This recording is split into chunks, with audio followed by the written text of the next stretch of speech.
Hi, it's Sunday, June 1st. Time for one of James' video diary entries. Had an epiphany today, strangely enough. Person I'm living with cried it's disrespectful to not give them absolutely everything I have. I'm not saying I don't have a dad. I do. Then I realized something about my personal life as well. And although it hasn't been super bad, the consequence of the fallout, I'm sure it's coming. Because I don't think the person I'm living with, the one is cool, the other one is an exceptional narcissist, would fuck me over and make me suffer, just so that person she didn't have to suffer. Not for 10 minutes, not for 10 hours, nothing. Me, oh yeah, it don't matter if you suffer. That's why you can't get ahead. And it led me down a rabbit hole of why a sexual content deal. Male fellatio is something that, for me, when I was trained, was taboo. And then it's been used in a way to reinforce that it's 10 seconds of pleasure for 30 years of torture. It's not how everybody else used it, but that's not how I was trained. I tried to get trained when I was going through the crucible to turn everything on, just let her rip. I'm available for whatever's available. My partner, however, wasn't that way. My partner was trying to screw me over from day one. My mother played into that. The law played into the fact that I got really, really angry because I got screwed over, because I knew that she violated the law. Subsequently, other girls have tried to use fellatio as other guys would enjoy it, and I kind of can't. After you get screwed over and tortured, it kind of changes the meaning and the definition. Like when I worked at McDonald's, please and thank you didn't mean their face value. Then their definition was completely different. And I proved that to the manager. And after I left, a couple of weeks after I left, that manager got transferred to another location, supposedly. Strangely, that person lived on the west side of the state. And all the organization's other holdings were on the east side of the state. It literally wouldn't make sense to drive completely across the state from McDonald's. At least to me, maybe I'm wrong. When the performance fell completely on its face, somebody else got it. The guy I would have handpicked for it picked up the pieces, understood the concept, understood the job. I've been back to as a customer, but not as an employee. Where I'm living, they've mixed up the words need and want, and necessities and niceties. Necessities are things you need. For me, I would find a necessity is something that you need to propagate yourself. You need a place to live, you need electricity, you need running water, you need a vehicle, you need gas in that vehicle. For me, I need to keep the vehicle legal.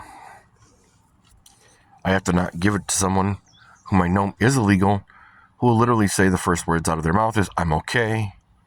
It wasn't my fault, regardless to how it happened.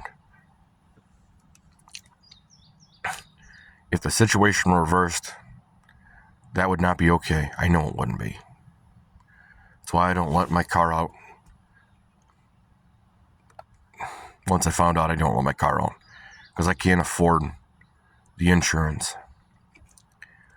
The fellatio, same thing. I can't enjoy it because I've never been trained in a way that somebody's words and their actions actually lined up, not only in the short term, but over the long term.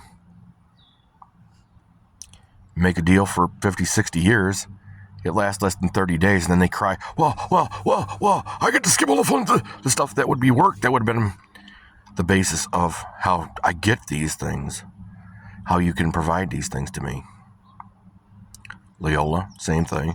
My daughter's the same way. She wants to see your grandson. The only reason I had to pay for you is because they wouldn't let me out. They wouldn't let me pay an abortion fee and get a vasectomy. Won't happen again. She makes these decisions. These are all on her. They're not my responsibility to pay for. Fuck all. She doesn't get a blank check to torture me. That's not how the law found it here in Saginaw, Michigan. My case number is 97-17871-DP1. You can probably get it from the court clerk if you were so interested here in town. Other things, my misdemeanor stalking that got expunged. Cost me over $3,000 because somebody wouldn't do what they said they were going to do. I don't want to do that. Yeah, I'm not going to let you go through the crucible the way you're claiming because you advertised something different than you delivered. Then you cry, I don't understand. Of course you don't understand. You're not supposed to understand. I understood enough to know that back in 2000, it's 97, 98, 99, I would have been 99 in 2000 when I was dealing with Sarah LaFramboise. Oh, yeah. Does she deliver? No. Then she cries about the fact that her delivery had consequences because she failed to deliver. Jessica the librarian in Gladwin, now in Beaverton, from what last time I know. Same thing. Yeah, but I only want to do it my way. I only want to... That tells me you don't have any clue what a true partnership is. Anytime I find you anywhere other than where you work, you're literally completely like... You can't be with me. You can't partner with me. You want to compartmentalize. Can't deal with liars. Not in love, not in business. Business, you lose money. Love, you end up getting so angry that you end up hurting or killing people. Drama is kind of stupid, man. I can't afford it. I'm trying to build something that would be amazing. I have people that would offer, and they don't have... people that offer me certain things don't have situational awareness as to what it will cost them. And when I tell them I love them and I appreciate your generosity, same way I treat people that try to give me money. Like I'm panhandling. I don't try to panhandle. People sometimes just volunteer to give me money. Well, sometimes I'm wearing rough clothes and I'm looking for nuisance money, pop bottles. It gives me a way to trade the work of picking the bottle up, taking it in, and trading it in. That's the value I'm trading for that money. If you're just handing me money, I'm all but almost always literally going to ask you to try and talk you out of it. Unless I'm trading you something. I'm trading you value of company.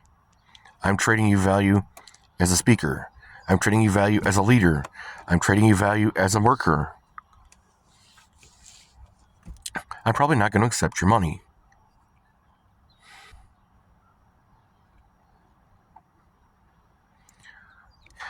If you mistreat me on a long-term basis, I'm going to try and distance myself.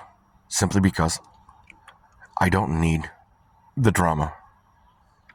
I don't know if you need it to thrive, to shit all over everybody and then cry while you never have anything, you need help. You do. You just not to help. It's not what you're asking for. You're creating dependence. And I appreciate you being with me on this convoluted slide of holy shit. If you have a problem, comment, or concern, I certainly would love to hear it. I would love to read it. I know changes are coming. Please put it in the comment section below. I'm really interested. These are not taxi doors. These are ears. These are eyes. I read comments.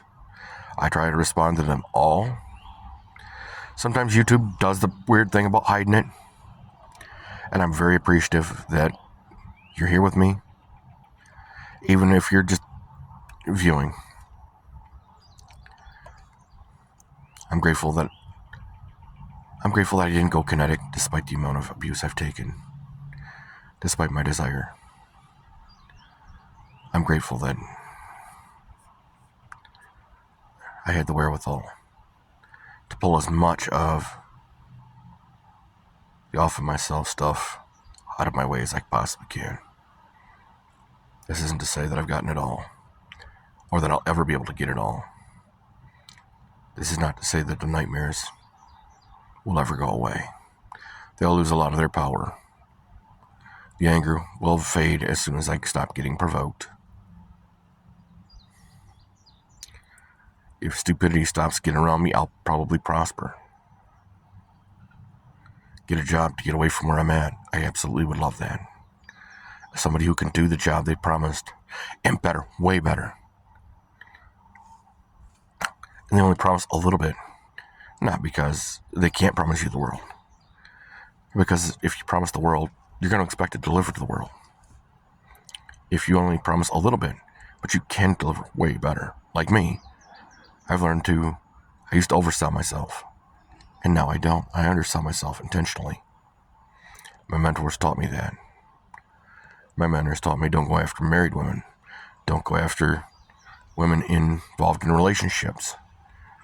The restrictions on what you're doing and the questions that'll come up about fidelity. You know, I'd love to be a lottery winner. I don't know if I'll ever be there. I play, though. I mean, I'm not going to say I want to be a lottery winner and not play. I'm not going to say I want to work and get money and just not put any effort into it. I don't want to say that I'm codependent, but I am. No man is an island. Thank you. Have a wonderful day.